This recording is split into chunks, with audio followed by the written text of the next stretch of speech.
কেউ দিনের পর দিন না খেয়ে আছেন, কেউ বা মানসিক ভারসাম্যহীন হয়ে ঘুরে বেড়াচ্ছেন। পরিবার বা সমাজের কাছে তাদের প্রয়োজন ফুরিয়ে গেছে, কিন্তু একজনের কাছে নয়।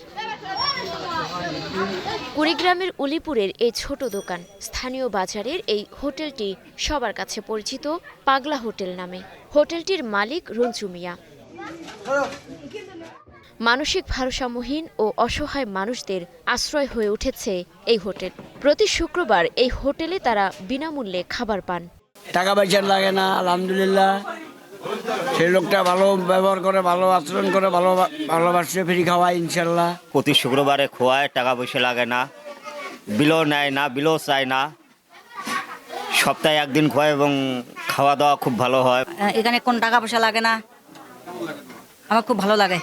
যতটুক পায় সাধ্য মতো ততটুকুই সমানে চলাইছে শুক্রবার, মানে প্রতি শুক্রবার করি।